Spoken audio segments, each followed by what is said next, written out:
It's fair. It's fair.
Jæja, við skulum byrja þetta og við ætlum að hoppa í, til þess að byrja þessa sangum við langum við að lesa fyrir okkur Sálm 63, vers 2-9.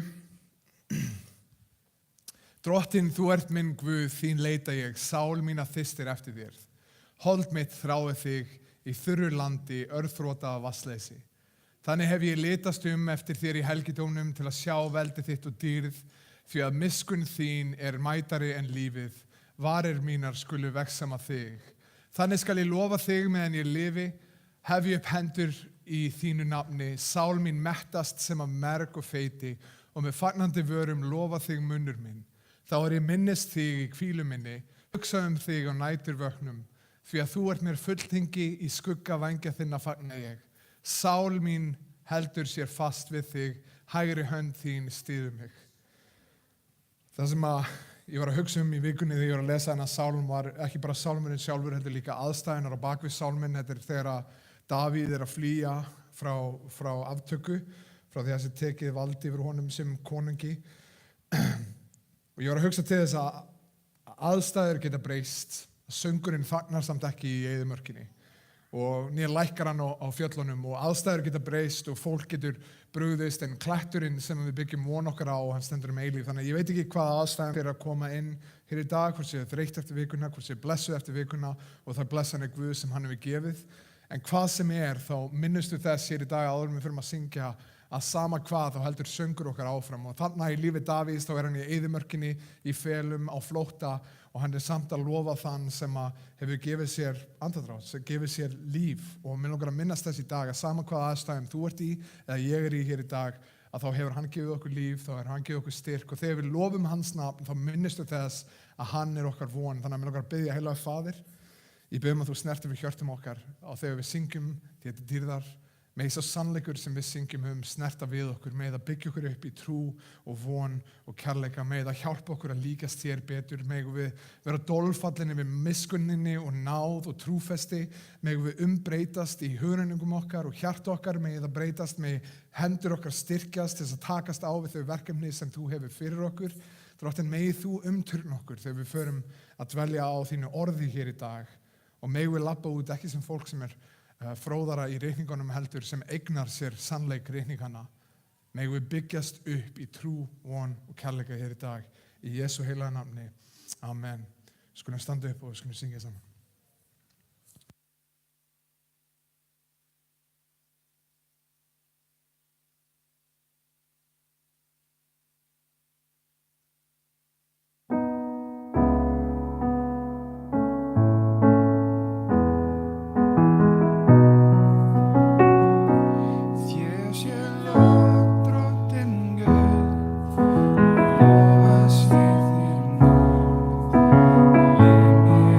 Love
lofa sé þitt nafn, leyf mér að tigna þig.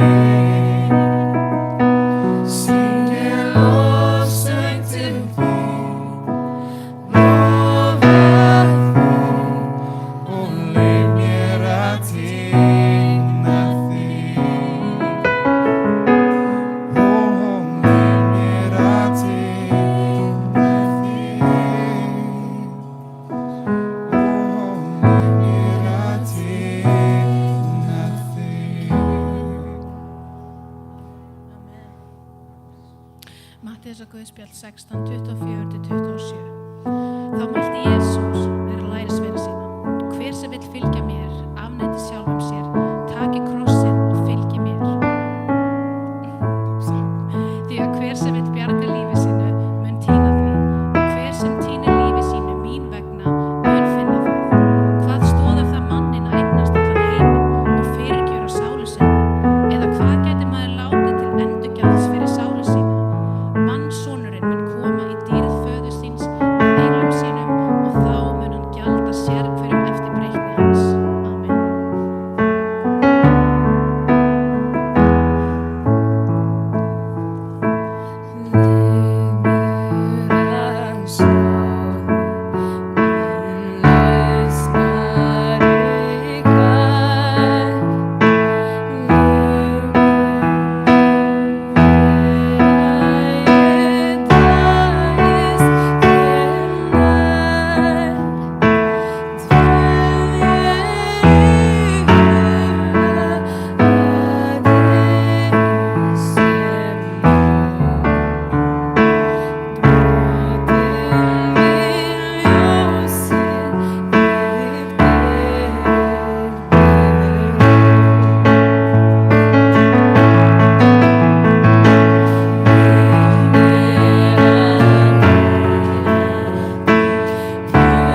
ert hér og þú ert kristinn í dag og þú vilt hafa hluta af þenni lofgjörð að gefa til þess að taka þátt í starfi okkar hér sem við erum að gera sem kirkja, þá ætla ég að láta þennan baug ganga á meðan við syngjum næsta lag. Mér langar að lesa Orðskvinnur 11:24, vers sem ég var að dvelja á í vikunni. Það segir, sumir miðla öðrum miðlega og eignast æ meira, en aðrir halda í meira en rétt og verða þó fátækari.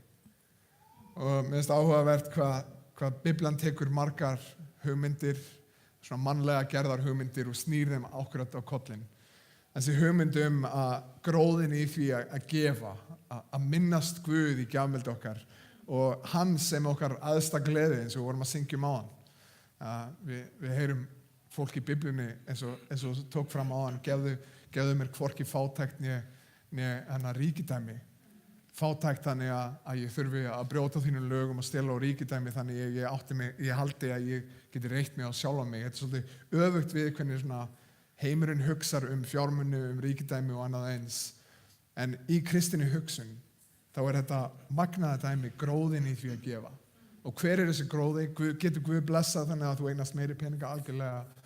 En ég held að það sem er meiri gróði í er að átta sig á, eins og Guð hefur bara verið að kenna mér því trúfastri sem ég hef verið í að gefa bæði kirkjunni og öðrum, að minnast þess að þegar ég gefi peningana, ég er ekki að lifa fyrir þessa peninga.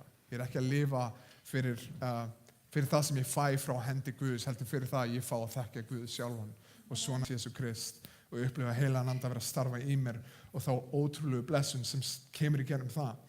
En áður en við höldum áfram þá langar mig í rauninni, hvernig ætlum við að fara í þetta? Mér langar að minnast, mér langar að gera kannski áður en við fyrir að biðja, þá langar mig að fá Evelyn sem ætlar að gerast meðlimur hjá okkur í dag. Evelyn, ert þú til að koma að standa hérna hjá okkur? Viltu sitja hana? En Evelyn kom til trúar fyrir einhverjum 3 árum og er búin að láta skýra sig og við höfum fengið að kynnast þér og það er ótrúlega gaman að sjá hvað Guð er búin að vera að gera í þínu lífi undanfarið og líka bara fá að taka þátt í því sem bara kirkja, sem samfélag trúara, þess að vera með þér í því sem Guð er að gera og sjá hvað þú hefur upp á að bjóða öðrum sem er að vaksa í sinni trú. Mér langar að lesa sáttmálann okkar, meðlimasáttmála kirkjunar sem er hérna. Eftir að Guð fyrir náð sína hefur dregið okkur til leiðurinnar og trúar á Drottinn Jesú Krist og gefið okkur á vald hans og eftir að hafa skýrst eftir játningu trúar okkar í nafni Föðurins, Sonarins og Heilags Anda mætum við nú í trausti á mátt og náð Guðs í fullri alvöru en með gleði í hjarta til að gera sáttmála hvert við annað. Við munum vinna að og biðja fyrir því að ganga í og varðveita einingu andans í bandi friðarins. Við munum ganga saman í systkina kærleika sem félagar í kristinni kirkju, hönd í hönd með kærleiksríka umsjó og aðgát hvert fyrir öðru og trúfastlega áminna, grábiðja og uppörfa þegar tilefni er til. Við munum ekki vanrækja safnaðarsamkomur okkar eða vanrækja að biðja fyrir sjálfum okkur og öðrum. Við munum seilast eftir því að byggja upp þá einstaklinga sem í okkar umsjá og fræða þá umönnun og veg Drottins ásamt því að skapa þannig hreint og kærleiksríkt fordæmi fyrir frelsun fjölskyldna okkar og vina. Við munum fagna með hvort öðru í gleðitímum og leitast eftir því í kærleika og auðmýkt að bera byrðir, sorg og þjáningu hvers annars í þjáningatímum. Við munum leitast eftir því af guðdómlegri hjálp að lifa guðrækju lífi í heiminum, afneita óguðlegum og veraldlegum lostum og gindum og muna að við höfum sjálfviljug í skírn okkar verið grafin og risið upp aftur úr táknari gröf okkar svo að nú er það skylda okkar og forréttindi að lifa nýju og heilugu lífi. Við tökum á okkur ábyrgð þess að vera sendiherra Krists og ríkis hans og munum því forðast allt það sem gæti borið skömm á nafn Krist, verk hans, ríki hans og kirkju hans. En leitast eftir því í orði og hegðun að gera allt í samkvæmt eðli hans og fyrir dýrð hans. Við munum vinna saman í að halda áfram trúföst sem kirkja að gera Guð dýrlegan í gennum útbreiðslu fagnaðarins með predikum persónu og verk Jesú Krist og vinna saman að því að halda upp í lofgjörð, helgisiðum, aga og kenningum kirkjunar. Við munum gefa fúslega, frjálslega og reglulega af tíma okkar, fjármunum og hæfileikum til að styðja kirkjuna í að sinna eðlilegri þjónustu, borga útgjöld, hjálpa fátækum og breiða út fagnaðarindina á Íslandi og út allan heim. Við munum þegar við flytjum okkur set, eins fljótt og auðið tengja okkur í aðra kirkju, þar sem við getum unnið við að framkoma í anda þessa sáttmála og grundvallaratriðum Guðs orðs. Megi náð Drottins vors Jesú Krist, kærleikur Guðs og samfélag heilags anda vera með okkur öllum. Amen. Þannig að þetta er þessi sáttmála sem allir eru búin að skrifa þannig að við séum á sömu blaðsíðum hvernig við ætlum að þjónusta hvort þau eru. Mér langar að biðja fyrir þér. Eru einhverju til í að standa henni upp og með mér og biðja fyrir Evelyn? Bara, heilagur Faðir, ég þakka þér fyrir það sem þú ert búin að gera í lífi hennar, Evelyn. Ég þakka þér fyrir vitnisburðinu verk þitt nú þegar og hvað þú ert búin að gera ótrúlega marga hluti og magnaða hluti á seinustu 3 árum og ég bið Drottinn að þú haldir áfram að byggja hana upp í trúfesti og í von og í kærleika að hún megi líkast þér betur, að þú heilagur andi megi starfa í henni og í gegnum hana. Þú megi leyfa henni að vera ljósin í sínu umhverfi eins og þú notar hana til að byggja okkur til að vera trúfast ljósin í okkar umhverfi. Megu við sem fjölskylda, trúarfjölskylda, bræður og systur í Kristi vera góð í að uppbyggja hvort annað, áminna hvort annað, bera hvers annars byrði og megi Drottinn, megi þú nota Evelyn í okkar lífum til þess að áminna okkur, til þess að bera okkar byrði, til þess að uppbyggja okkur. Megum við ekki bara halda í þessi orð sem einhvers konar orð á blaði sem einhvers staðar að sjá, megum við að taka þetta alvarlega, megum við umvefja hana þínum kærleika, megum við taka henni sem systur okkar, megum við styðja vel við hann, megum við hjálpa henni að ná því markmiði og þeirri hlutverki sem þú hefur fyrir hana að þjóna í ríki þínu.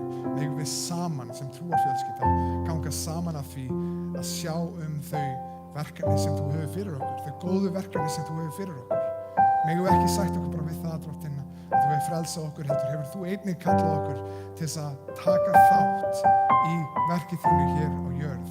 Og ég bið þig, Drottinn, að nota Evelyn og þegar henni gengur vel, megum við öll fagna. Þegar hún syrgir, megum við öll syrgja. Megum við bera hvers annars byrðar og vera hluti af lífi hvers annars. Og megum þú vera dýrlegur og hátt upp hafinn fyrir það að við erum ekki fullkomnir einstaklingar, en við erum langt frá því, en þú ert þinn fullkomni almáttugi Guð og þú getur notað brotin og bogin verkfæri til þess að gera magnaða hluti og ég bið að gera það í lífi Evelyn og lífi okkar öll svo að þú sér dýrlegur og hátt upp hafinn, engin annar einstaklingur hér á jörðu heldur að þú sér dýrlegur og hátt upp hafinn. Ég þakka þér fyrir þessi systur, ég þakka þér fyrir stærsta kraftaverk sem að þessi heimur hefur séð þegar sál endurfæðist og gerist fylgjandi þig og ég bið Drottinn þegar það kemur að því að við þurfum að fórna mig og gera það fúslega því við vitum að sama hvað þessi ganga kostar þá ert þú mun meira gildi og verðmæti. Það sama hvað við þurfum að borga, sama hvað fórnir við þurfum að færa, þú berða allt gildi. Það mun aldrei vera það mikið að við gefum af okkur of mikið, heldur vitum við að þú hefur gefið okkur allt. Í Jesú nafni. Guð blessa þessi til.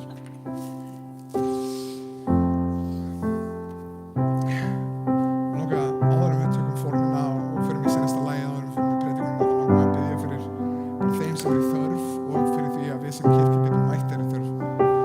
Heilagur Faðir, ég þakka þér fyrir að við fáum að gefa af okkur á tíma okkar, á talentum, á fjármunum, á öllu lífi okkar. Megum við átt okkur á því, rétt eins og við erum að syngja um áðan, að þetta er þinn andadráttur sem við fáum að syngja með, fáum að tala með. Þannig megum við átt okkur á því að við getum aldrei gefið meira en þú hefur gefið okkur og allt það sem við gefum nú þegar blessun af þinni hendi. Megið þú blessa þá hér inni í dag sem gefa og megið þú blessa þá sem geta ekki gefið.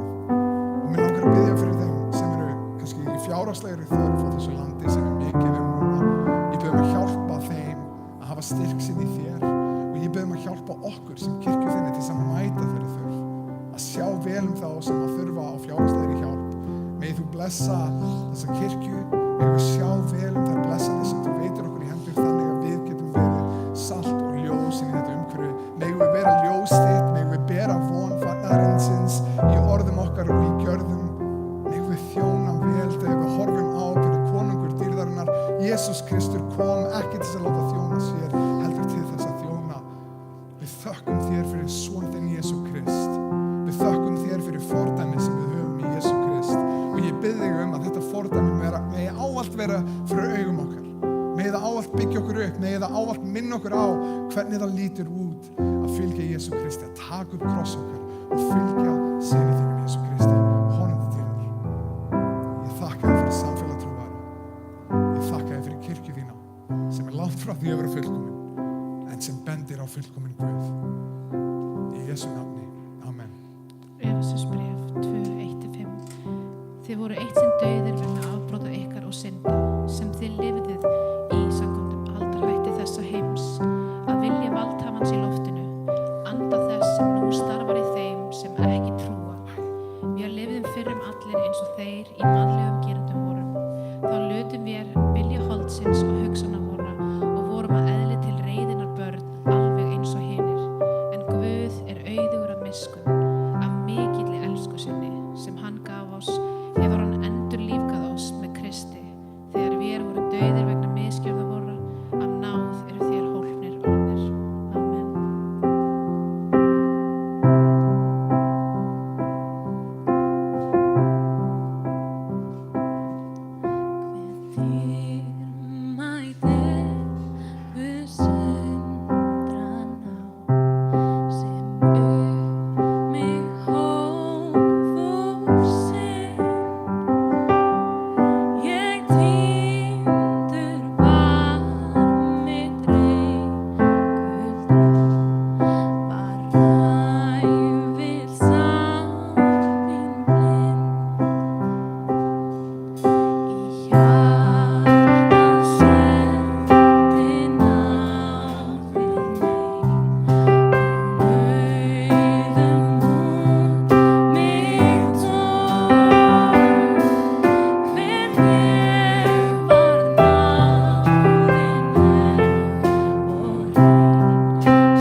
Herru, við ætlum að demba okkur yfir í predikunina.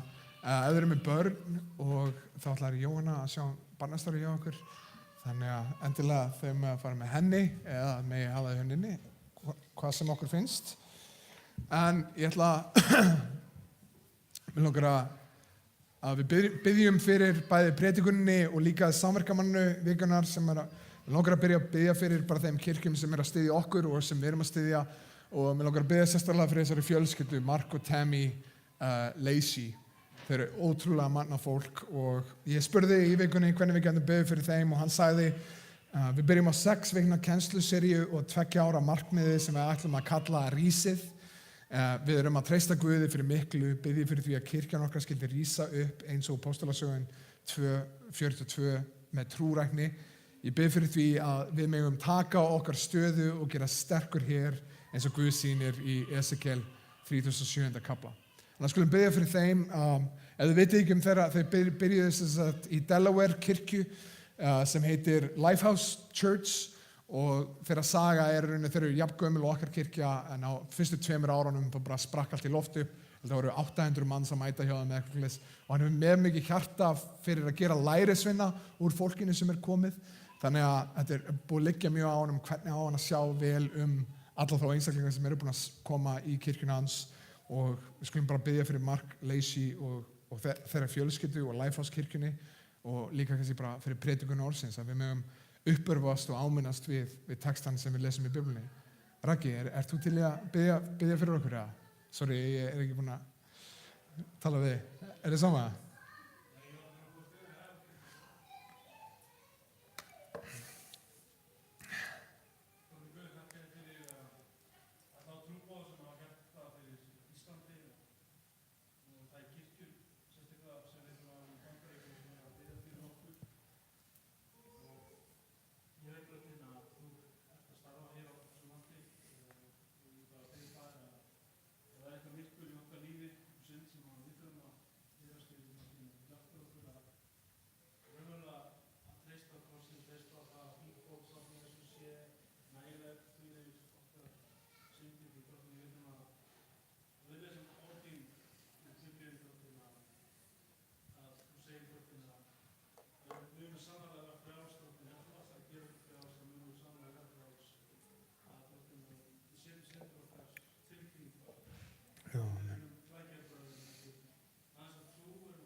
Amen. Herru, við ætlum að vera að dvelja svolítið mikið í dag bara í 1. Korinthbréfinu, köflum 12 og 13. Og í þetta sinn þá erum við að díla við predikunum sem hluti af kennsluseríunni okkar núna sem að beinist að spurningum varðandi kristna trú, algengar spurningar. Og í dag þá ætlum við að taka við skemmtilegt viðfangsefni sem margir kristnir eru mjög ósammála sem að hvernig líta gjafir andans út í nútíma kirkjunni. Ég man eftir því þegar einn vinur minn var í því að gifta sig og eins og við gerum oft hérna á Íslandi, við steggjum fólk sem að fara að gifta sig. Ég man sérstaklega eftir einu vinur mínum sem heit Árni sem var að fara að gifta sig og það sem var gert í steggjunni hans að við fórum á paintball-völl, það sem að bæði liðin, allir vinir hans, við vorum kannski 20 manns á staðnum, við skiptum okkur í 2 hópa, vorum sikkur megin við völlin, fylltum paintball-byssunar okkar af málingaboltunum og við letum hann klæða sig í svona stóran kanínubúning, svona fjólubláan kanínubúning og hann átti að hlaupa yfir allan völlin á meðan að bæði liðin sikkur megin við hann voru að skjóta á hann á meðan hann hljóp. Og þegar kemur að því að ræða gjafir heilags anda, þá upplifi ég mig svolítið eins og Árna í þessum fjólubláa kanínubúning sem með fólk svona beggja megin við sig sikkur liðinu sem að skjóta en ég svona er að reyna að forðast eins mikið og ég get skotin en bara komast í hitt, í enda markmiði. Ef þú hefur eitthvað rannsakað þetta viðfangsefni, gjafir andans, að þá veistu að það eru tvö aðallið þegar kemur að þessu. Það er fólk einum megin við brúnina sem trúi því að gjafir andans var fyrir upprunalega kirkjuna, fyrstu aldar kirkjuna, og svo eftir að Biblían kom að þá þurftum við ekki gjafir andans lengur, og svo á hinum megin þá ertu með lið sem að trúi því að gjafir andans séu fyrir daginn í dag. Og þegar það kemur að því liði þá er það svolítið hálfgert svona spektrum sem að gerast þar. Það er fólk frá því sem svolítið, já, ég trúi á gjafir andans en fer svolítið varlega í þetta, og svo ertu með mjög skrýtna hluti sem gerast þegar fólk trúir á gjafir andans. Til dæmis, það hefur verið þekkt dæmi þar sem að einhverjir eru til dæmis að gera það að reyna að ná í hvað er anointing á íslensku? Svona smurningu frá gröfum dáinna einstaklinga sem voru notaðir af Guði, að þeir liggja á gröfum þeirra í þeirri vonum að fá smurninguna frá líkinu þeirra til þess að geta haldið áfram. Þannig að þetta verður mjög skrítið sums staðar, en svo annars staðar þá ertu með mjög heilbrigða einstaklinga sem vilja bara fylgja Biblíunni. Oft hinum megin þá er ég er ekki guðfræðilega sammála í rauninni hvoru liðinu fyrir sig. Passa ekkert inn í eitthvað ákveðið lið þegar kemur að þessu. Mín von er að ég sé trúfastur orði Guðs og stundum þarf maður bara að vera tilbúin að taka skotum fyrir það og það er í lagi. Svo þessa vikuna og næstu þá langar mig að fara yfir meginpunktana í 1. Korinthubréfi, 12., 13. og 14. kafla. Þannig í dag þá ætlum við að taka fyrir 12. og 13. kafla og við ætlum að díla við gjafir andans og kærleikan. En áður en við förum í þetta þá langar mig að taka fyrir nokkur atriði þar sem að ég er ósammála bræðurum mínum og systrum og sem að halda í að gjafir andans séu fyrir daginn í dag. Ég er með þeim í liði að því leytinu til. Ég trúi að gjafir andans séu fyrir daginn í dag. Margir taka þessa afstöðu og halda í þá sannfæringu að ef Guð heilagur andi starfaði á ákveðin hátt í postulasögunni í Biblíunni, að þá sitja þar sama sem merki á milli þess að hann gerði þetta þá verður hann að gera þetta eins í dag. En ég held og það sem gerist í rauninni til dæmis eins og við horfum á sjónvarpspredikara sem segja sendið inn peninga og þá mun ég gefa ykkur, hvað var aftur orðið fyrir anointing? Smurða klúti. Eða klúta, ég er búin að smyrja þessa klúta hennar. Ef þið sendið inn $100 þá sendi ég hennar smurða klút til ykkar, þú getur lagt hann á þig og þá getur þið fengið lækningu, og þeir eru að vitna í til dæmis Postulasöguna 19. kafla, það sem að margir tóku klæði Páls eða það sem að hann hefði snert og þeir letu það á einstaklinga og þeir fengu lækningu. En mín sannfæring er svo að postulasagan sé einmitt það, postulasagan, postulana, verk heilags anda fyrir postula sína. Í fyrsta lagi þá verður að hafa í huga að postulasagan er 30 ára tímabil sem er gefið niður í 28 köflum. Í öðru lagi þá er fókusin augljóslega á verkum heilags anda í gegnum postulana, og ég legg til þess ég held í þá hugmynd að ástæðan fyrir því er að Guð er fyrir verk sitt í gegnum postulana að sýna þeirra einstakar hlutverk í að móta kenningu kirkjuna og skrifa ritningar kirkjuna. Þannig að þú spyrð mig til dæmis, hvernig líta spámenn út? Þú sér spámenn í Gamla testamentinu og þeir komu og þeir sögðu Guð segir X, og halda áfram og segja hvað Guð segir. Ef þú spyr mig hvernig lítur það út í Nýja testamentis kirkjunni, að þá er framhaldið af Gamla testamentis spámennum ekki Nýja testamentis spámenn, heldur Nýja testamentis postular. Hvað sjáum við? Við sjáum í frumkirkjunni að þegar kirkjan kemur og heilagur andi kemur, hvað gerir kirkjan í heild sinni?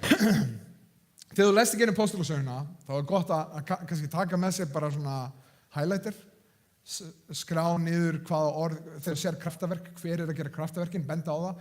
Og það sem kemur í ljós er að öll kraftaverkin sem eiga sér stað í postulasögunni snúast að eða eru gerð af höndum postulana. Það eru 2 kraftaverk sem gerist ekki fyrir hendur postulana í postulasögunni. Og það er í fyrsta lagi 9. kafli, þar er Ananías sem kemur til Páls postula til þess að lækna hann af blindni sinni eftir að Guð mætir honum og hann blindur í 3 daga og þar kemur Ananías og hann biður yfir honum og Páll læknast og hann sér og hann notaður sér það til þess að predika fagnaðarendi. Og svo í seinna lagi þá það í næsta kafla, í 10. kafla, þá maður sem heitir Cornelius og hann sér sýn þar sem enginn segir engillinn, farðu og náðu í póstulinn. Og þá kemur póstuli til hans, segir þeim frá fagnaðarendinu, heilagur andi kemur, þeir tala í tungum, hann segir, þarf ég ekki að skýra þá, þeir eru vist talandi í tungum eins og við líka, er þetta ekki Guð að þeir mega líka koma til fagnaðarensins? Og það eru önnur kraftaverk sem að sjást í póstulasögunni en mjög lítið ítarlega farið í nákvæmlega hvað gerist og hvenar og hvernig. Svo til þeirra sem að segja að það gerist í póstulasögunni og það hlýtur í dag, þá myndi ég segja nei, ég sé það ekki í Biblíunni og ég held að það sé frekar augljóslega að þetta er með áherslur á því hvað heilagur andi gerir fyrir póstula Jesú Krist. Og tilgangur póstulasagannar er upphaf kirkjunar og vald póstulana sem útvaldir póstular Krist. Svo eru aðrir hlutir sem að ég sé í hreyfingum hjá þeim sem trú á gjafir andans í dag fyrir sem að ég er bara ekki sammála eða mjög skeptískur á. Og ég sé til dæmis hvergi í reikningunum detta í gólfið og hristast.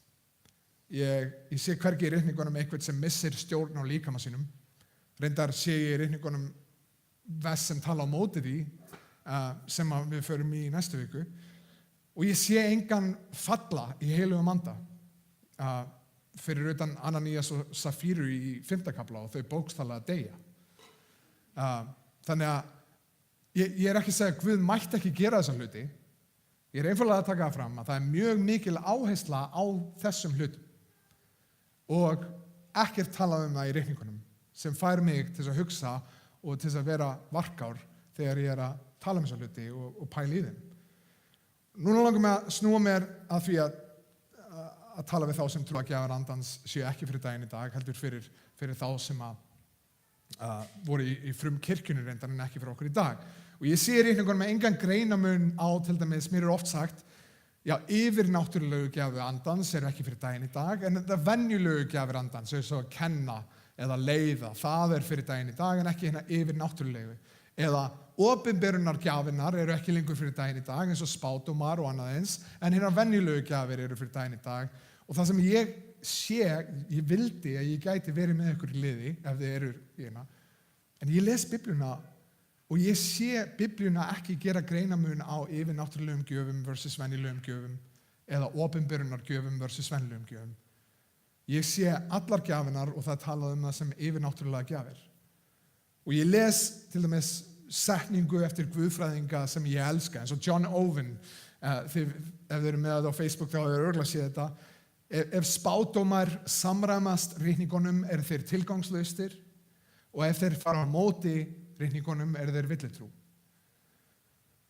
Og ég hugsa, ég elska John Owen á mestu leyti og guðfræði hans, en sannleikurinn er sá að við sjáum í reikningunum spámenn og spákonur.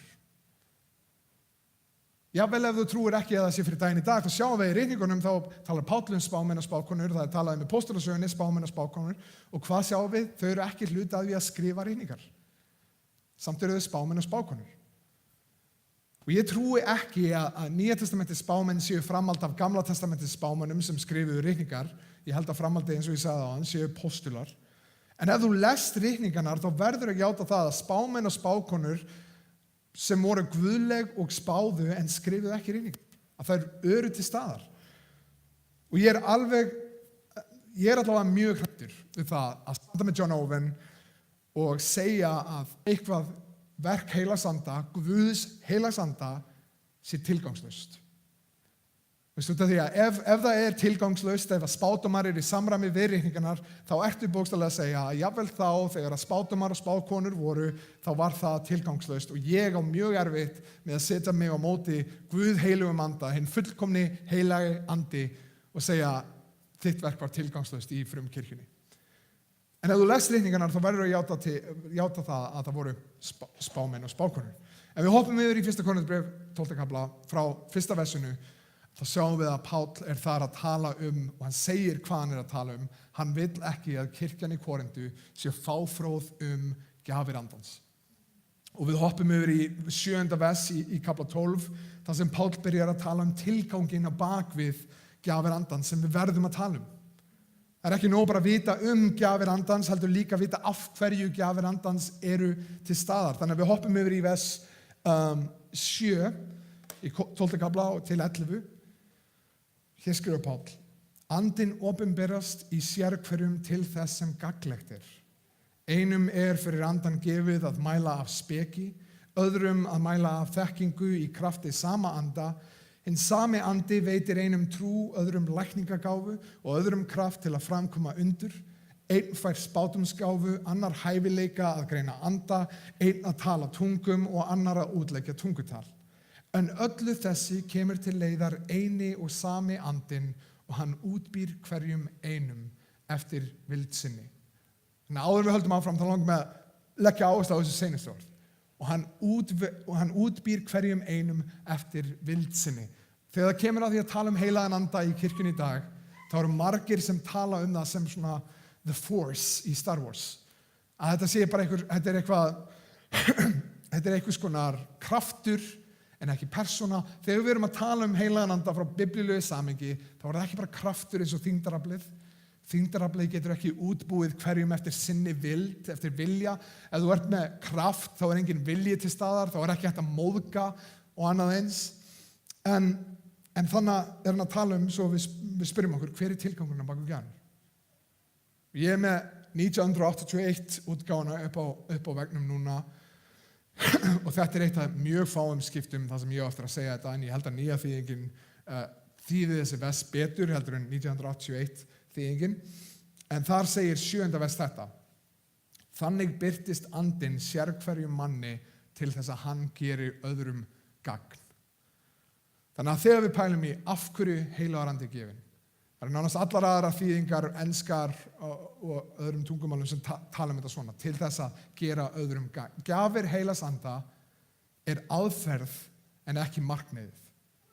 Aðferðin er að Guð helgur andi gefur gjafir sem byggir upp Guðs fólk til að líkjast Guði sínum, þjóna Guði sínum og gera Guð sinn dýrlegan. Það er endamarkmiðið. Þetta samræmist til dæmis Póstulasögunni í 1. kaplanum þar, í versi 8, þá er Jesús að stíga upp til himna og hann talar heilagan anda sem er að fara að koma og hann segir: En þér munu öðlast kraft, heilagur andi kemur yfir yður og þér munu verða vottar mínir í Jerúsalem og allir í Júdeu, í Samaríu og allt til endimarka jarðarinnar.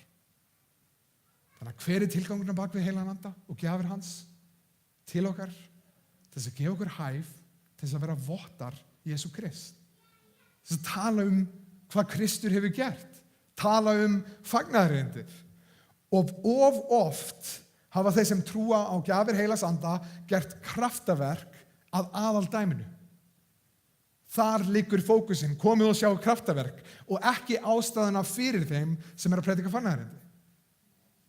Þannig að hvað gerist þegar að heilagur andi mætir til dæmis lærisveinum sínum í loftstofunni, í Póstulasögunni, í öðrum kafla, þau fá heilagan anda, allt í einu fer Pétur út sem var hræddur og afneitaði Jesú Krist nokkrum dögum áður, nú stendur hann fyrir framan allavega 3000 manns og segir basically þið drápuð Guð. Fyrsta lagi þannig að sjáum við hvað heilagur andi gerir, hann gerir kraft í þennan einstakling sem var hræddur fyrir nokkrum dögum, nú kemur heilagur andi, nú stendur hann fyrir fram að þúsundir og predikar fagnaðarerindi. Hvað gerist þegar allir eru að dást því, þessir menn eru allir héðan en þeir eru að tala á okkar tungumálum hvað Guð hefur gert? Hvað gerist þegar þeir tala í tungum? Þá talar verk Guðs. Og hvað gerist þegar þeir eru búin að ná athygli fólksins í kringu það? Þeir tala fagnaðarerindi Guðs. Þeir tala hvað Kristur hefur gert. Svo færum við okkur yfir í 3. kafli í Póstulasögunni. Þar er Pétur og Jóhannes að labba og þar er lamaður maður. Hann spyrir þá peninga, þeir segja við eigum ekki peninga, við getum hjálpað þér á annan hátt. Læknastu? Og hann stígur upp og hann læknast. Og hvað gerir svo? Þeir fara ekki að dást af kraftaverkinu. Þeir fara að tala fagnaðarerindi. Aftur og aftur þegar að kraftaverk gerast í Biblíunni, hvað er gert? Talað fagnaðarerindi. Og því miður þá búum við á tímum þar sem margir vilja láta aðal áhersluna á kraftaverkin sjálf en ekki af hverju þau eru til staðar. Hvaða Guð það er sem gaf þessi kraftaverk. Svo það annað sem ég vil benda á í textunum. Bæði í versum 7 og 8 þá er talað þetta sem gjafir. Gjafir heilasanda. Það eru allt of mikið, til dæmis að þú fer bara á YouTube og þú lætur inn speaking in tongues eða eitthvað slags. Það er rosalega mikið til af klippum, af sjónvarpspredikurum sem eru að kenna fólki að tala í tungum. En hver er skilgreiningin á gjöf? Skilgreiningin er svo að ef þú vinnur fyrir henni, þá er það ekki lengur gjöf. Ef þú vinnur fyrir einhverju og þú færð eitthvað í staðinn, þá er það laun en ekki gjöf. En því miður þá eru margir sem vil einhvern veginn kenna þér að tala í tungum, þeir segja byrjaði að tala bara svona barnamáli, talaðu hraðar og annað eins. En ef þú þarft að vinna fyrir það, ef þú þarft að þjálfa þig í að eignast þessa gjöf, er það þá raunverulega gjöf. Og síðan talar aðra gjafir eins og speki, eða þekkingu, eða lækningagáfu, framkoma undur, spádómsgáfa, greina anda, tala í tungum, útleggja tungutal. Og ég held að þetta sé ekki ítarlegu listi sem Páll er að gefa. Ég held að þessi listi sem við sjáum í versunum okkur í dag sé ekki allar þær mögulegu gjafir sem heilagur andi getur gefið. Við sjáum til dæmis að þú ferð í Rómverjabréfið 12. kafla, þá sérðu annan lista af gjöfum heilags anda og þar er nefnt gjafir sem er ekki hér að finna, eins og til dæmis að kenna eða þjónusta eða byggja upp eða gefa og gjafmildi og leiða. Og hér er það sem ég verð ósammála á bræðurum mínum og systurum sem trúa ekki á gjafir andans fyrir daginn í dag. Ég hef ótrúlega oft heyrt yfirnáttúrulegu gjafinar eru ekki fyrir daginn í dag en hinna venjulegu eru fyrir daginn í dag. Þannig að þú getur fengið gjöf til þess að leiða, þú getur fengið gjöf til þess að kenna, en þú getur ekki fengið gjöf til þess að spá og þú getur ekki fengið gjöf til þess að lækna. Og ég les Biblíuna og alltaf þegar ég sé svona lista koma fram gjafir heilags anda, þá sé ég aldrei greinamun þar á. Ef þessar gjafir eru gefnar af heilugum anda, eru þær ekki allar yfirnáttúrulegar. Þegar ég sé listan, þá sýnist mér að hvaða gjöf sem Guð gefur þér sem er notað til þess að byggja upp kirkjuna séu andlegar gjafir. Það getur verið eins venjulegt eins og að segja, hei, ég er mjög góður með tölur. Ég er ótrúlega góður í bókhaldi. Og leið og þú byrjar að nota þína bókhaldskunnáttu til þess að hjálpa öðrum í kirkjunni eða kirkjunni í heild sinni, að þá breytist þetta frá því að vera venjuleg gjöf sem þú átt og núna yfir í að vera andleg gjöf. Tekur á sig eilífa mynd með eilífar afleiðingar því að nú ertu að snerta við sálum en ekki bara að setja inn pappíra. En Páll, hann heldur áfram í versi 12 og hann minnir Korintumenn á að þetta kirkjudæmi sem við erum í er ekki einsmanna leikur. Það er enginn sem fær að kalla sig eyju í kristna lífinu og hafa ekkert með aðra að gera, heldur talar hann samfélag trúaðra. Sem þýðir að þú ert skapaður, þú ert sköpuð til þess að eiga samfélag við bræður og systur. Hann talar okkur sem líkama, einn líkama. Þú notar þínar gjafir til að byggja aðra upp og aðrir notar sínar gjafir til að byggja þig upp að sama markmiðinu sem er að við verum betri vitni Jesú Krist og hvað hann hefur gert. Hann talar okkur, kirkjuna sem líkama, hendurnar þau þurfa á löppunum að halda og lappirnar þurfa á höndunum að halda. Það skiptir engu máli hvort þú sért með flottustu, andlegustu gjöf sem uppi hefur verið, þú þarft samt á líkamanum að halda. Og þá eitt sem ég var að lesa í gennum þetta, eitt vers sem stóð upp fyrir mér sem vers 26. Ég leta ekki upp á skjáin en hann sagði þar, og hvort heldur einn limur þjáist, það þjást allir liminir með honum.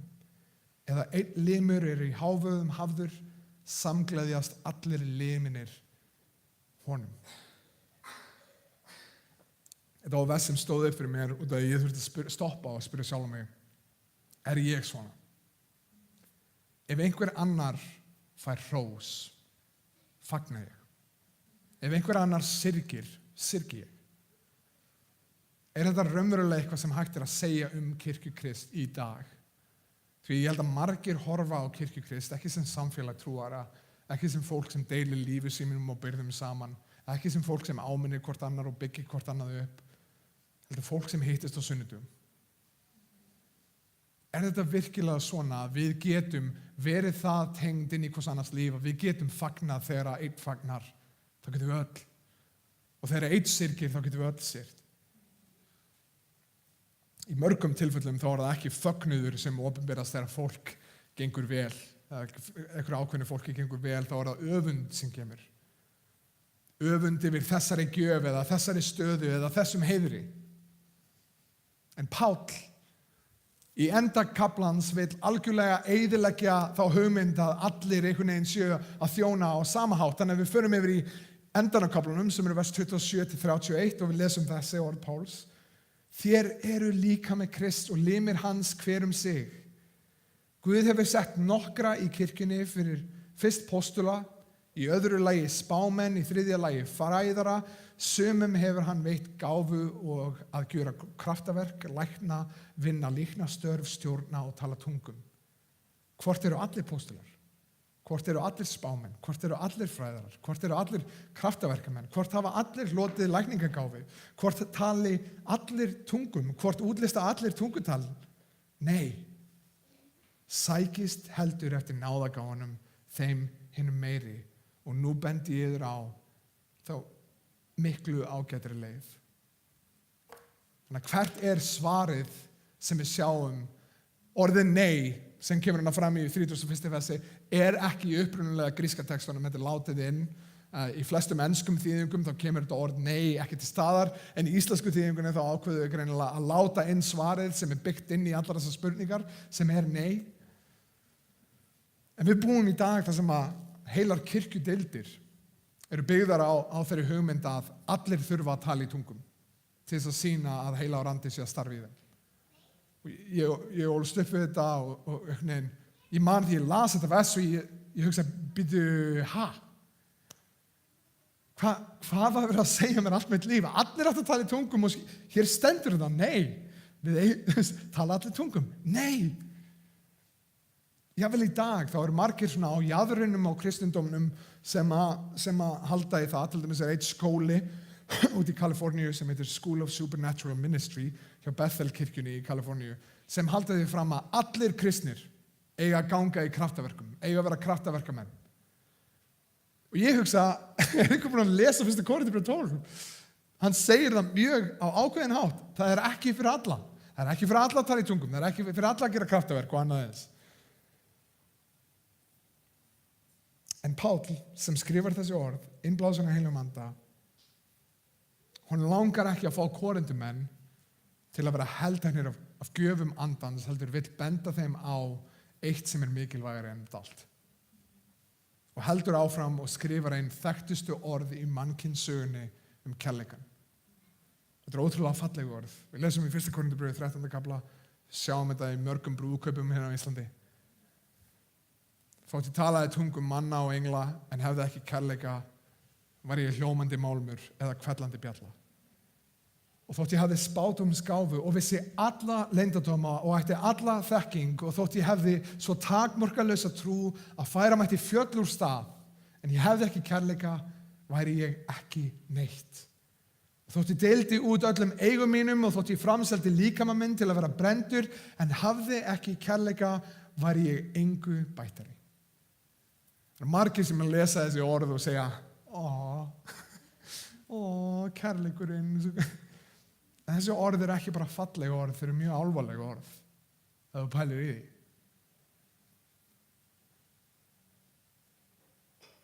Hann er bókstaflega að segja hér að þú getur eytt öllu þínu lífi í að gera. En ef gjörðir þínar eru ekki gerðar af réttum hvatningum, þá skipta þær engu máli. Þú endar með ekkert. Þannig að þetta eru mjög falleg orð, en mjög alvarleg orð. Ég veit ekki með ykkur, mér langar alltaf, sama hvað stað ég er í lífinu, að stoppa og spyrja mig, er ég drifinn af kærleika? Spyrja mig, hvað reytingar eru að segja á þetta við mig? Það er alltaf gott að horfa inn á við og spyrja, er ég á þessum stað? Hvað sagði Jesú í lærisveinum sína þegar hann var að tala að heimurinn myndi þekkja þá sem lærisveina sína? Myndu þeir vera þekktur af kraftaverkum sínum eða guðfræði, kunnáttu eða spádómum eða lækningu? Nei, með elsku ykkar hver til annars, þannig mun heimurinn sem að farast í kringum þá þekkja að þeir séu lærisveina Krist. Með elsku þeirra hver til annars. Þetta er Jónas sem við spilaði 13. kafla. Og Páll talar meira kærleikann og við færum okkur yfir í vers 8 þar sem að hann fer í þetta meira kærleikurinn fellur aldrei úr gildi. En spádómsgáfur, þær munu líða undir lok og tungur, þær munu þagna og þekking, hún mun líða undir lok því að þekking vor í mólum og spádómar vor í mólum.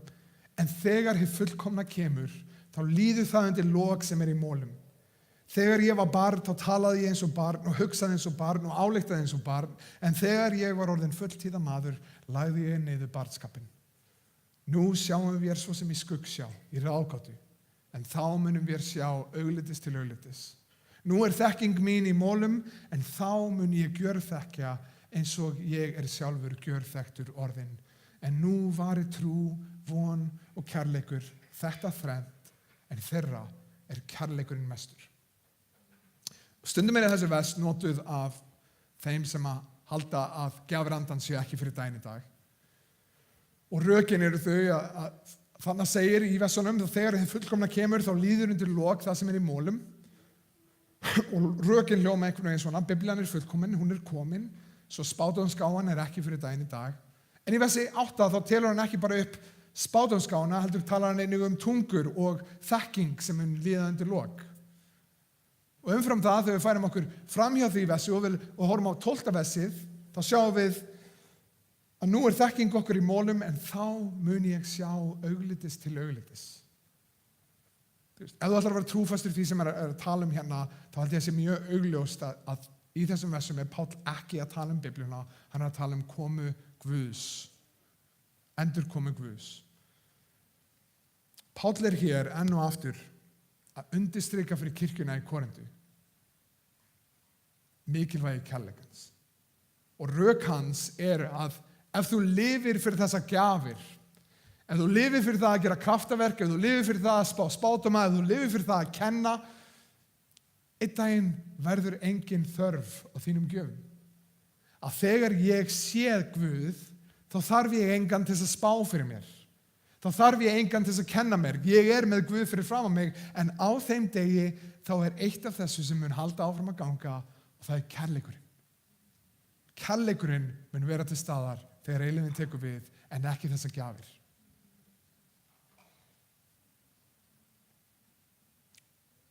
Og nú eftir að hafa farið svolítið í þessu fyrstu 2 kaflana, leiði mér að útskýra hvar ég stend. Og ég stend hér, og það mér langar að vera trúfastur í einingunum. Fyrsta lagi, þá gjafir heilags anda til staðar til að byggja upp kirkjuna, til að vera vitni fagnaðarerindi í Jesú Krist. Ef gjafinnar gerast aðal áherslun kirkjunar, ef við erum alltaf að tala kraftaverk og alltaf að tala tungutal, ef við erum ekki að tala Guð sem gefur þessa hluti, að þá það orðið hindrun og óbiblíulegt. Þær eru gefnar kirkjunni til að bera vitni, ekki gjafirnar eða þá einstaklingar sem eru með þessar gjafir, heldur Guð sem gaf þessar gjafir. Það sem við sjáum í Apostolasögunni aftur og aftur, þegar fólk upplifir kraftaverk, þá fara að tala Jesú Krist. Ég man til dæmis fyrir einhverjum árum, þá kom glitrandi predikari til landsins. Ég veit ekki hvort ég muni eftir hann. En það var sérst maður og hann átti að ganga í þessum kraftaverkum þar sem að í hvert skipti sem hann byrjaði að predika orð Guðs, þá byrjaði hann að glitra allur. Mér finnst þetta eitthvað frekar undarlegt. Ég fór aldrei á samkomuna, en ég átti vini sem fór á samkomuna og ég man eftir að ég hafi spurt hvað talaði hann Fólki var ótrúlega spenntið við því að þegar hann var búinn að tala í nokkra mínútur þá allt í einu byrjaði að koma svona glitur á hann allan og hann var allir glitrandi. Þegar ég talaði hvað talaði einstaklingurinn að þá mundi enginn hvað hann talaði. Guð má alveg láta fólk glitra ef hann vill, en málið að ef það beinist ekki af fagnaðarerindinu þá skil ég ekki tilganginn á bak við kraftverkin. Ef þú pælir í því, við viljum öll líkamlega lækningu. Salomón sem situr inn á fremsta bekk, mér langar að hann eigi langt líf. Mér langar að læknarnir hafi rátt fyrir sér að hans líf verið stutt. Mér langar að sjá hann læknast þannig að Guð fá alla dýrina og allir læknar vita ekkert hvað á að gera með þetta og annað eins. En það eru margir sem horfa á líkamleg kraftaverk, líkamlega lækningar sem aðalmálið. Fyrir mér finnst það magnað þegar ég heyri til dæmis vitnisburð Evelyn að hún kom til trúar. Að þegar að einstaklingur læknast, já, þá kannski lifirðu af í 10-20 ári viðbót en þú deyrið einhvern tímann. En þegar þú ert komin til trúar, þú endur fæðist í Jesú Kristi, þá ertu komin til eilífs lífs. Dauðinn kemur með sína stungu en hann mun ekki vera endurinn. Þú lifir áfram. Fyrir Jesú Krist hefur Guð gefið okkur leið til eilífs lífs. Það eru milljónir á ári hverju sem deyja og hitta skapara sinn og farast í þjáningu í helviti alla eilífð. Hér á meðal okkar á Íslandi eru hundruðir manns sem deyja á hverju ári án þess að nokkur tali við þá frelsaran Jesú Krist sem hefur veitt okkur eilífa von. Erum við að vitna þann sem lifði fullkomnu lífi, dó sem fullkominn fórn fyrir ófullkomið og syndugt fólk. Of mikið af tíma, Guð er búin að vera sagt allar mig þetta, eitt í tímabundna og ómerkilega hluti. Tímabundna hluti sem með engar eilíðar merkingu eða afleiðingu. Kirkjur eru til staðar, mörg ár, fullt af fjármunum fara í það að kirkjur sé að rífast eitthvað ákveði kirkjupólitík á meðan heimurinn í kringum okkur logar. Fólk eyðir dögum sínum að rífast guðfræði á meðan Guðinn sem þeir fræðast sagði farið út og gerið allar þjóðir að lærisveinum. Ég ekki að segja að guðfræði sé eitthvað ómerkilegu hlutur eða slæm, en ef hún helst sem einhvers konar hugrænt verkefni sem fær aldrei tjáningu í limum þínum eða opnar munni til þess að segja frá fannærundi, þá skiptir guðfræði okkar engu máli. Ég finn mig ekki heima í hvorum flokknum þegar kemur að þessum rökræðum gjafir andans. Við þá sem segja að Guð hefur ekki gefið lækningagáfu en hann gæti læknað þegar hann vill fyrir bænir síns fólks, þá hugsa ég, ef Guð notar mig einu sinni til þess að biðja fyrir ykkurum og sá einstaklingur læknast, þá horfi ég á það sem gjöf andans. Ég var ekki búin að vinna fyrir þessu, ég átti þetta ekki skilið, ég var ekki með kraft til þess að gera þetta og hann svaraði þessari bæn. Jafnvel ef hann notar mig aldrei aftur til þess að biðja fyrir ykkur og lækna ykkur. Ef hann notar mig einu sinni til þess að biðja og ykkur læknast, þá horfi ég á það sem gjöf heilags anda. Ég held ekki í það að einhver með lækningagáfu gæti farið og lækna alla af eigin vild, því að þessi gáfa gefin af heilugum anda eftir vilja sínum, eins og við vorum að lesa áðan. Og fyrir þá sem myndi segja að við ættum öll að vinna í kraftaverkum og tala í tungum, þá myndi ég segja að Biblían ósamlegar. Það bara þannig, Biblían ósamlegar. Tala allir tungum, gera allir kraftaverk? Nei. Það sem skiptir ekki máli fyrir mig hvort ég finni mig í öðru hvoru liðinu. Ég veit ekki hvað ég myndi kalla mig, ég veit ekki hvað ég myndi flokka mig. Mér langar að vera trúfast í Biblíu. Og mér langar að leitast eftir krafti Guðs í mínu lífi til þess að ég veri betri sem vitni hans. Og mér langar að vera hluta kirkju sem byggir hvort annað upp til þess að vera betri vitni það fagnaðarindi sem við höfum. Við erum við erum leirker, en á sama tíma þá berum við ótrúlegan fjársjóð fagnaðarindsins. Og við megum ekki missa augun af því að Rómarbréfið 10. Hvernig eiga þau að heyra þann sem enginn hefur sagt þeim frá? Það ótrúlega lítið af verkamönnum á Íslandi í dag. Mjög mikið af þreyttum kristnum sem eru tilbúnir að lesa Biblíuna sína heima en ekki tilbúnir að gera mikið í því. Mér langar að við séum öðruvísi kirkja. Mér langar að við séum að uppera hvort annað, að áminna hvort annað, eins og ég hef fengið að upplifa sjálfur. Þegar einhver bendir á synd í mér, þegar einhver byggir mig upp í trú, til þess að ég sé hæfari vitni fyrir Jesú Krist. Til þess að ég geti verið notaður af honum til þess að breiða út fagnaðarindu sínu. Til þess að ég geti betur beðið fyrir fagnaðarinduna að breiðast út á Íslandi. Til þess að ég geti tekið meiri þátt í að byggja upp ríki hans hér á jörð, því að ég veit að ekkert annað mun varast. Ég veit ekki með einhverjum, ég er kannski mjög skrítinn krakki. Ég var rosalega lengi pælt í dauðanum og að deyja, tilgangi lífsins. Mér leið alltaf, ég var alltaf með þessa tilfinningu yfir mér að ég myndi deyja áður en ég væri 30. Þannig að við erum með nokkra mánuði hérna eftir til að sjá hvað gerist. Ok, ekki fyndið joke. Ég var alltaf með þessa tilfinningu yfir mig. En ég er ógeðslega þakklátur fyrir þessa tilfinningu. Út af því að þetta keyrði mig yfir í að pæla hver er tilgangur lífsins. Af hverju er ég hérna? Hvað á ég að gera?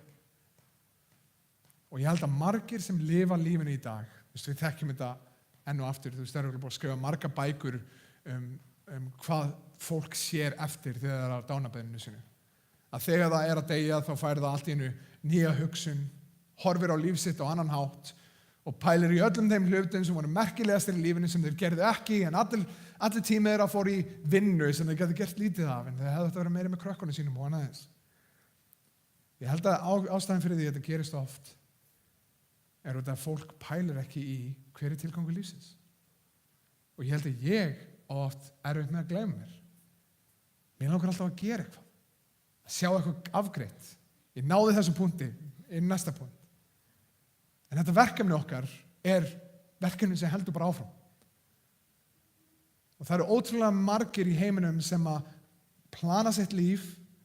Ég ætla að vera komin hérna fjárhagslega, ég ætla að koma með þetta hús, ég ætla að koma með þennan bíl, ég ætla að eiga svona mörg börn, ég ætla að giftast þessum.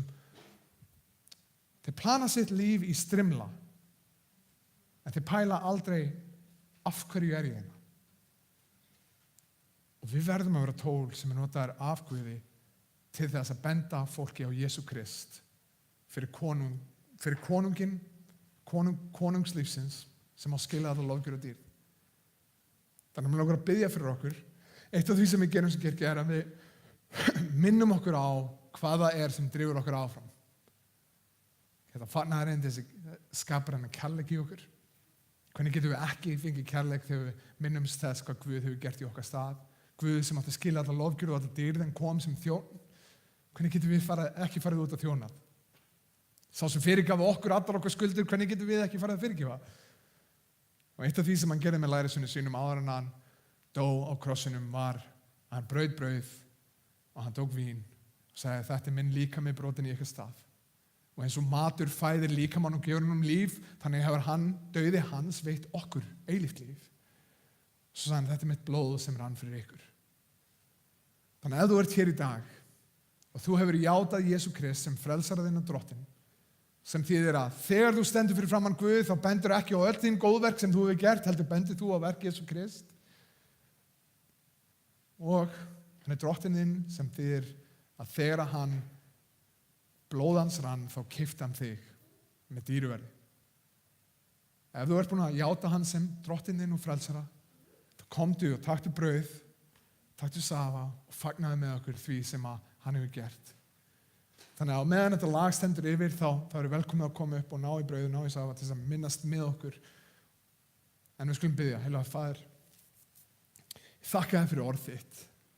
Ég þakka þér fyrir alla þá bræður og systur sem koma undan okkur til þess að gefa okkur að við gætum verið hér í dag 2018 að stúdera orð þitt, að við höfum það í okkar eigin tungu, getum skilið það. Ég bið Drottinn að þú hjálpir okkur sem kirkja þín að vaxa og dafna. Drottinn, megum við ekki bara vera fólk sem elskar letrið heldur tekur á okkur sannleika orðs þíns. Megum við eigna okkur sannleika þinn. Megum við leyfa sannleika þínum að umbreyta okkur fyrir verk heilagsanda í okkur. Megum við helgast, megum við líkast þér betur, megum við gera þig dýrlegan með gjörðum okkar og orðum. Megum við vera tilbúin að forfara öllu því sem við höfum því að við vitum að sama hvað það kostar að fylgja þér þá ert þú alltaf með meira gildi og virði heldur en kostnaður. Megum við aldrei taka augun af fagnaðarerindinu, megum við ávallt vera drifin af fagnaðarerindinu og megum við þekkja sem fólk þitt sem hefur ekki, að missa vitið yfir það að hafa eitthvað sérstaklega gáfu heldur endilega að hafa kærleikan. Hvernig getum við ekki haft kærleika þegar við minnumst þess hvernig þú sendir son þinn Jesú Krist sem átti skilið alla lofgjörð og alla dýrð og allan heiður en hann kom sem þjón. Drottinn, styrktu okkur til þess að fara út og þjóna, styrktu okkur til þess að vera fólk sem horfir á fagnaðarerindið og þegar við erum þreytt þá minnumst við þess hvernig sonur þinn þjáðist í okkar stað. Og þegar við eigum erfitt með að pæla í ástæðum fyrir því að elska og ástæðum fyrir því að fyrirgefa, megum við horfa á krossinn. Megum við horfa á krossinn þar sem að konungur lífsins kom. Og eins og við lásum á hann. Hann kom til sinnar eignar en hans eigin menn tóku ekki við honum. Megum við muna að þetta ekki bara fyrir einhverja aðra, þetta voru við einu sinni. Ég veit að ég, með mínum einu orðum og mínum gjörðum, sagðist ekkert vilja með þig hafa en þú komst til mín. Ég var eign þín og vildi ekkert með þig hafa en þú hefur opnað augu mín. Ég bið þig, Drottinn, viltu nota okkur til þess að fara út og segja öðrum frá sem að hafa ekki heyrt og viltu opna augu þeirra. Viltu opna hjörtu þeirra, viltu hjálpa okkur að byggjast upp sem samfélag trúara til að elska þitt orð, elska hvert annað og sýna með kærleika okkar hvers til annars hver þú ert. Þökkum þig fyrir náðina og miskunn og trúfesti í Jesú nafni. Amen.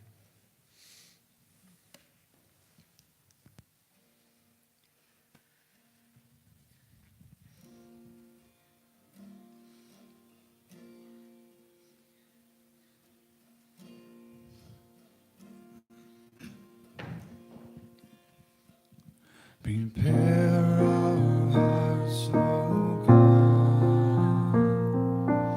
Help us to receive. Break the heart and stormy ground. Help our unbelief. Plant your word down deep in us. Cause it to bear fruit. Open up our ears to hear.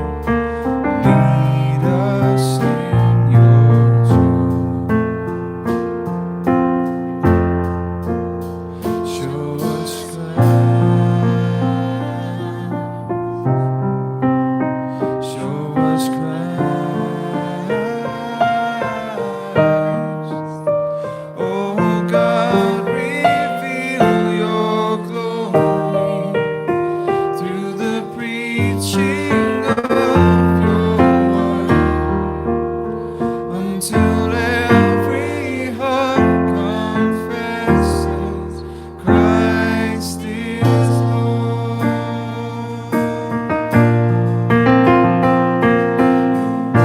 Word is living light upon our darkened eyes. Guides us through temptations, makes the simple wise. Your word is food for famished ones, freedom for the slave, riches for the needy soul. Speak to us today. Show us Christ. Show us Christ. Oh God, reveal your glory through the preaching of your word, until every heart confesses Christ is Lord. Where else can we go, Lord? Where else can we go? eternal life. Where else can we go? Where else can we go? You have the words of eternal life. Where else can we go, Lord? Where else can we go? You have the words of eternal life. Where else can we go, Lord? Where else can we go? You have the words of eternal life.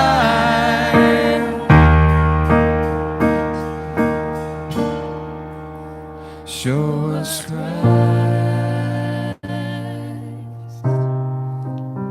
Show us Christ.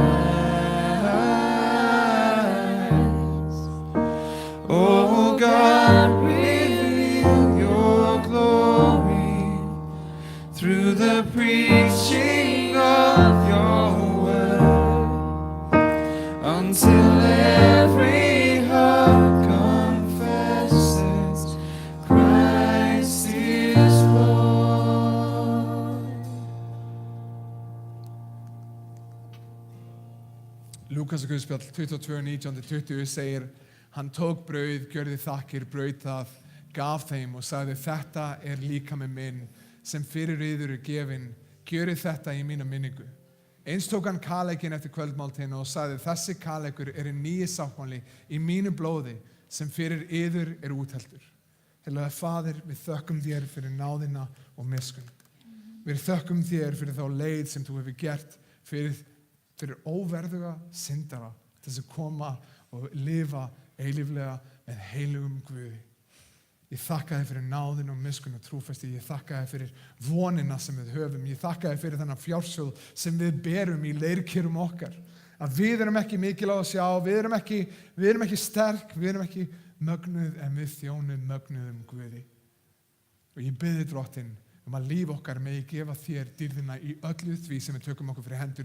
Megum við elska þitt orð, megum við eigna okkur þitt orð, megum við dást að sannleikunum, megum við elska þig, megum við lofa þig með öll okkar lífi, ekki bara þegar við komum saman hér, heldur líka þegar við förum aftur út í daglegt líf okkar, í skólum okkar, í námi okkar, í vinnum okkar, með fjölskyldum okkar, megum við gera þig dýrlega.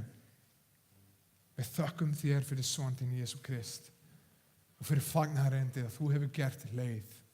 Þú hefur frelsað óverðuga syndara, en líka fyrir afleiðingar fagnaðarendsins.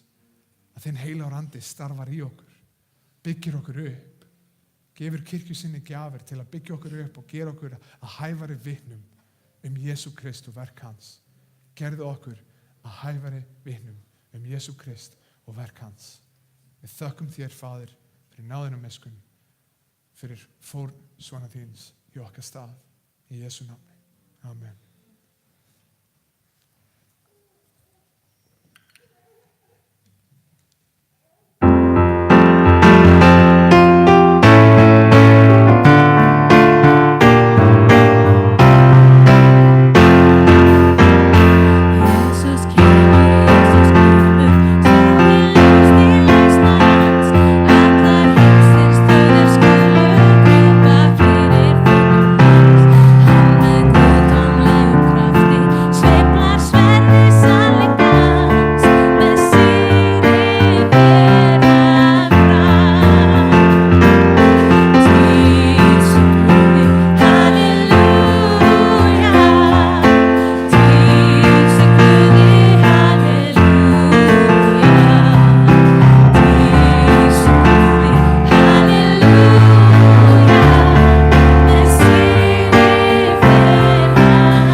okkar þegar við förum út að lofgjörinn og vikan er komin að enda en samkomin er komin að enda en vikan er rétt að byrja og lofgjörn okkar stoppar ekki hér þáttur að samkomin sé búin heldur er það kirkja Krists sem bæði safna saman og sem breiður úr sér þannig að skulum muna verkefni okkar sem er að fara út og gera lærisveina og Jesús gekk þegar að tala við þá og sagði allt vald er mér gefið á himni og jörðu farið því og gjörið allar þjóðir á lærisveinum skýrið þá í nafni Föður, Sonar og Heilags Anda og kennið þeim að halda allt það sem ég hef boðið yður sjá ég er með yður alla daga allt til enda veraldar. Heilagur Faðir, ég bið að gefa okkur opinu augu til að sjá tækifæri í vikunni, til að deila fagnaðarerindinu, til að byggja aðra upp, til að hjálpa að slípa hvort annað til, að þjónusta hvort öðru, að gefa okkur hæfari vitni til að bera út boðskap Jesú Krist. Megum við byggjast upp í trú og von og kærleika, megum við umbreytast og líkast hér betur þegar við dáumst að fagnaðarendi þínu. Í Jesú nafni. Amen. Og áður við förum þá langar mig bara að fara yfir nokkra tilkynningar sem það eru samfélagshópar yfir vikuna eða langar að tengjast í samfélagshóp endilega tala við mig eftir samkomu eða með einhverja spurningar predikunina eða hvað við gerum sem kirkja er endilega velkomin að koma að tala við mig eftir samkomu. Okkur vantar sjálfboðaliða í barnastarf og annað það eru á borðinu frammi eru blöð eða langar að bjóða þið fram ég hjálpa kirkjunni þannig og svo er það já, ensku samkonur, við byrjum með það. Meðlimatími á eftir, á ensku. Ef einhver hefur áhuga á því, klukkan 5:30, þá ætlum við að hittast heima á Max og það verður til cirka 9. Eða langar að vita hvað við trúum á sem kirkja, hvert við stefnum og annað eins, þú þarf því endilega að vilja vera meðlimur. En ef þið langar að vita hvar við stöndum, þá eru velkomin að koma þangað. Og já, það er það. Þá er það ekki meira. Guð bless ykkur, gaman að fá að lofa Guð með ykkur í dag.